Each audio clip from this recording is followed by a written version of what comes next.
Nanay Rosa, legendary sutanghon, no? Famous sutanghon ni Nanay Rosa sa Quiapo.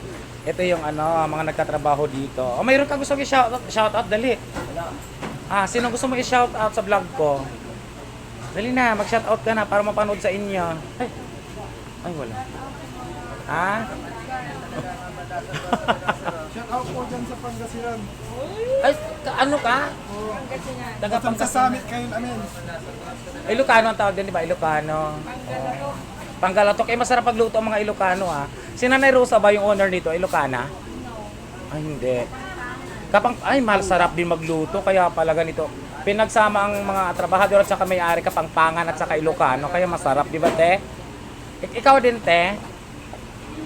Bicol, masarap din magluto. Kaya pala, lahat dito masarap. Uragon, di ba? Ikaw naman, Busing, ano ka? Iloilo ako. Iloilo, masarap din magluto. Doon nagmula yung inasal, di ba? So, dito pala, kaya masasarapin kanila mga hinahin ng pagkain dahil siyempre yung may mga pinagmulan ng mga probinsya. Ayan, may mga customer na. Yes sir, tala na po kayo na po sa Taong Palapok Mami. May hanggaran ulit yung po tayo dito sir.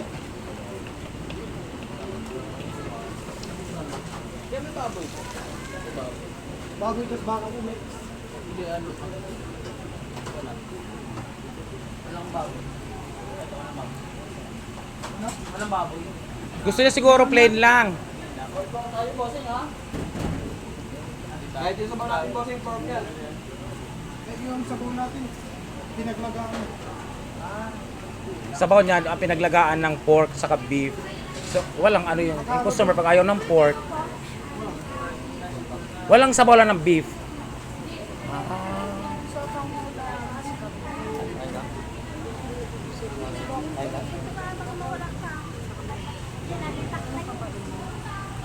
Welcome to Nanay Rosa, legendary sutanghon. And welcome to my vlog. Ay!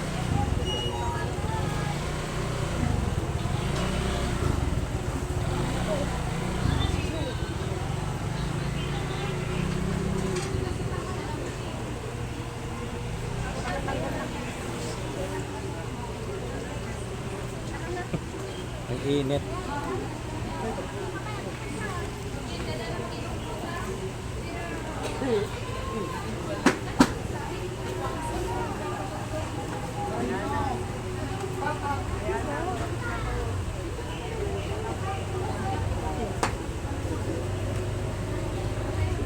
Ano sa Ilocano yung masarap?